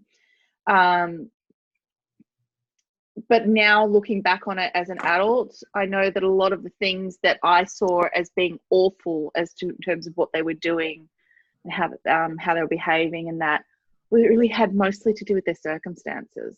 They'd been like, to me as a teenager, I was like, oh, look at, they've been given this opportunity and look how they treat it and things along those lines. And to me, now I look back on that, I was like, well, of course they were spitting on us. We looked down on them. They were segregated from us within the school so that they were literally looking at us, going around and doing our regular classes. And, it would have been awful situation. And it's not to say that it was my fault, because I was not directly responsible for this or anything on those lines, but it didn't mean that it was appropriate or okay for me to be talking that way, because I just didn't know any better, but that wasn't okay either. Anyway, so yeah, it's really complicated when I look back on that, because I feel awful about how I know I thought, and while I didn't do anything because I was such a fraidy cat, I just basically hid in corners and stuff. If I have ever encountered any of them and that sort of thing. But at the same time, I also think back on times where I was like there was one time I was on the bus going to school, and there was an Aboriginal man and his wife, and he was beating her, and nobody did a thing.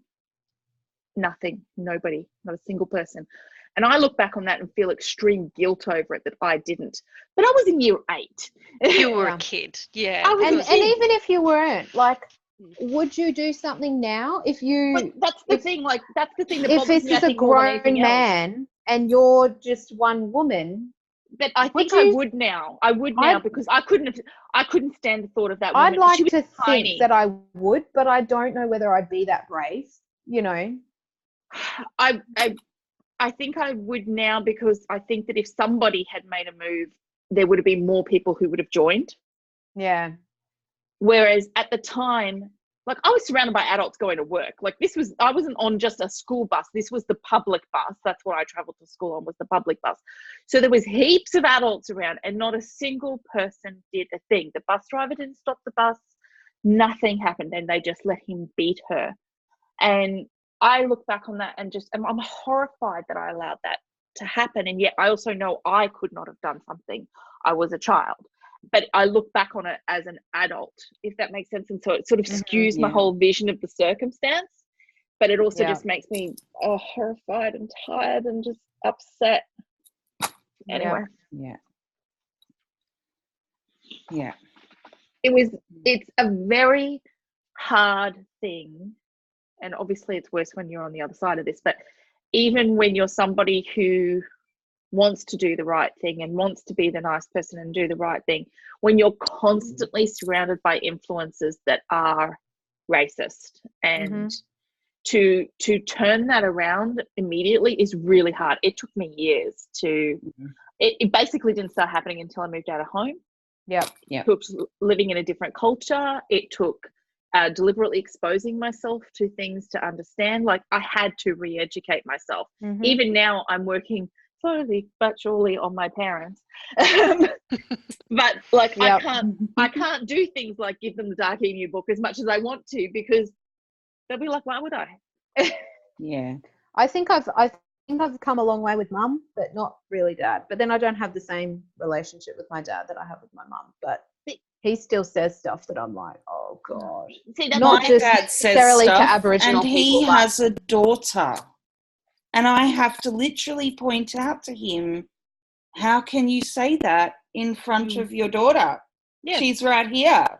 And black, rah, rah, rah. I'm like, Dad, your daughter's here. She's black. Like, there is a disconnect between those blacks and his daughter. You're not like that. No, she's my daughter. She's different, as we saw. He's not one of those blacks. She's not exactly one of that. Exactly that sentence.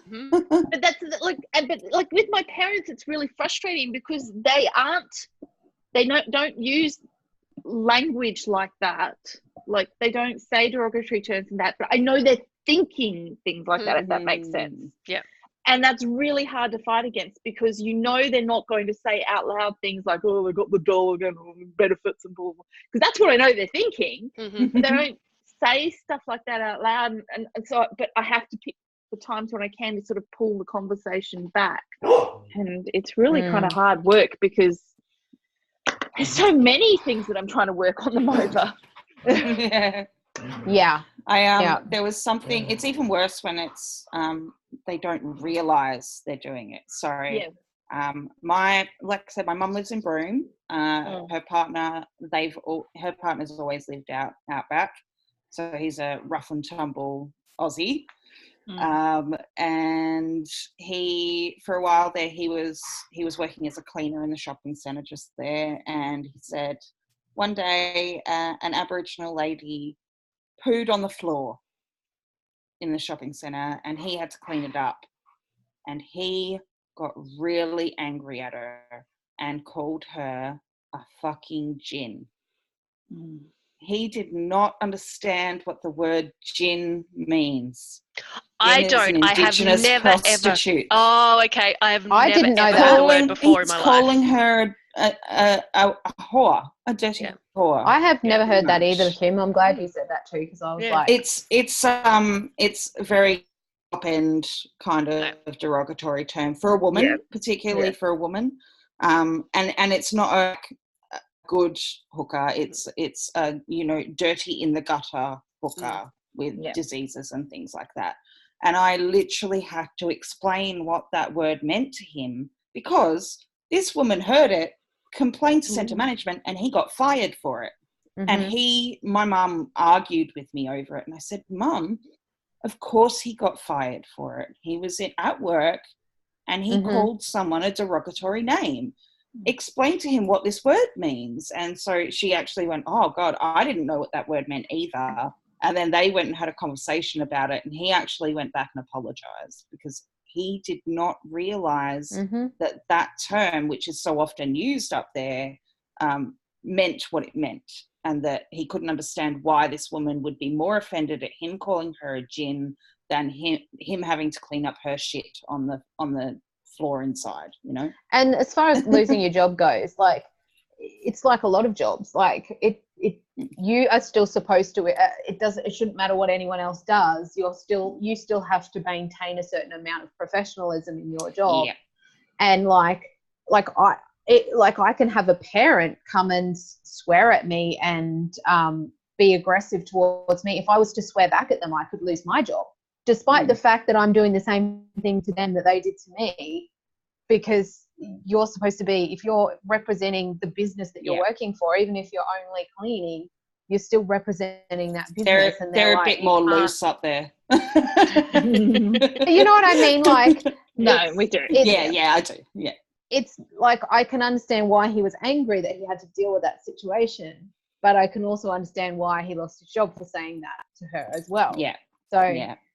Which a lot of people on the internet don't seem to understand, that if they're under their business's name and they say something rude and disgusting, then they're going to get fired. And that's completely understandable by that Cancel business. culture. I'm like, no, this is responsibility. You just posted under your business name, or you just did something, got out of your work vehicle where someone was too filming strong you for you, Karen. disgusting. Yeah. It's like they don't seem to get it. You're representing the business if you have anything to do with your business. yeah. Yep. If you can be linked to your business in any way, you are reflecting on the business. So anything you do counts towards your job. Yeah. It's that whole thing of, but I have freedom of speech, and it's like, you don't have freedom from the consequences of your speech. If you lose your job, you don't have freedom of speech. But even if you did have freedom of speech, that's freedom of persecution from the government, not from. It's like, do you know what freedom? You don't know what freedom of speech means, do you? And you do know you're in Australia, where we don't have freedom of speech. Yeah, I hate to say it. Speaking of things that aren't in our constitution, Aboriginal people are not mentioned at all. Not once. They used to be. They used to be mentioned in order for us to be able to make to prevent us from making laws. Yeah, so that was where we had. Hello. That was where we had the vote about changing the laws about segregation and stuff like that, and So we crossed it out, which is why there's when we talk about recognition, they talk about mentioning in the preamble the Indigenous people are the sovereign people of this nation, because they're not mentioned. They're just not present there at all. So that's why they're talking about adjusting the preamble. But when they talk about the Uluru Statement of the Heart thing, they want to get an advisory board, which is kind of the same idea that Clinton walked across, but it's being set up from a white perspective down, not from Indigenous level. It's not being controlled and and spoken about from an Indigenous level, it's again another colonial structure being imposed upon an Indigenous people. So that's why there's some people who are for the referendum, people who are against it, and some people who are for the constitution change, and some people who are against it, and some people who are for Uluru and against it. And some people think that by creating this advisory board, which would, I kind of think it's an all rights idea, but the way they've done it is not correct. Having this advisory board, some Indigenous people think that would cede their sovereignty, which has never been ceded. So they were the sovereign people of this land. Colonialists came along and just, as if they were never here. But Indigenous people never ceded that. So they were always the sovereigns of this land. And by giving up that, by giving an advisory board, or by being recognised in the preamble, they think that cedes that sovereignty, and that's something they don't want to do. Okay. So what about the treaty idea? Treaties, so we come again with all the different types of Indigenous within Australia then, so you can't just make one treaty. With New Zealand, because there are 2 tribes, it didn't really work. One tribe did not agree with the treaty, and so that, and my internet's gone. Yes, your internet's going. Oh God, I thought it was me. No, it's G. G's trying to have a deep discussion here, and her internet won't keep up with her. If you've seen the Tyndale map, you can see there's like 200, 300 different tribes of Indigenous people throughout Australia. So we would have to create treaties for each of those different people, because they are each individual different types of people, and they each have their own pockets of land that they are sovereign over. So we would have to treatise with each individual group in order to make it right and agreeable, if that makes sense. Some people have come together into amalgamated groups like this. And again, we've got one happening here. So there's the Noongar native title that's going down at the moment. There are something like 300 families of Noongar people, and they are split. So some want native title and some don't, because that will cede their sovereignty and allow the government to be able to use their land, and it will deny them access to their areas of, their special sites and things like that.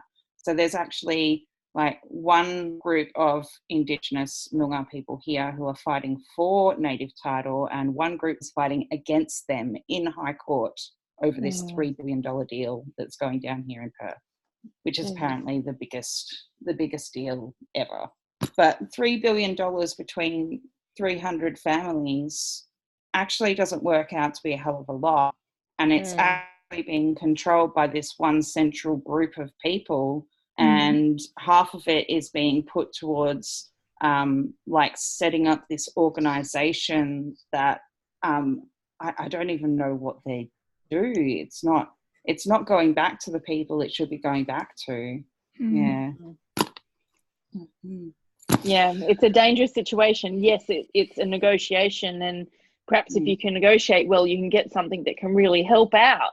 But by the same token, it really opens you up for being taken advantage of. And it's complex.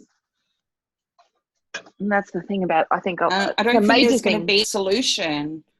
There's not going to be a solution that's ever going to be prompted by white men. It has to come from Indigenous people. And it has to, it's always going to be like a back and forth grey area, because no one is ever going to agree on everything altogether. We're all different people. One group it's always going to be like that. Exactly. It's but that's one of the things I came away with from the book, is that, like, with all of the different issues and things that came up in it, from a variety of different areas, that there was no easy solution. There is no easy solution. Nothing has an easy solution behind all of this, and all we can continue to do is to continue to educate, to try better, and to listen. And to treat each other nicely. Generally speaking, yes. Yeah. And on that note, are we done? So, Might be. All right. Anything else? No. That was All right. beautiful. Thanks, Yay. G. Thanks for joining us. Thank you, G, for picking this. yeah. Good discussion. Oh, Yeah, it was a really good one. All thank right, you anybody, for reading it. and anybody else who stuck around to listen to our 2-hour discussion, impressive. Yay. And read Ducky Mew. And read Ducky Mew, please. Audiobook especially. All right. Not anybody watching.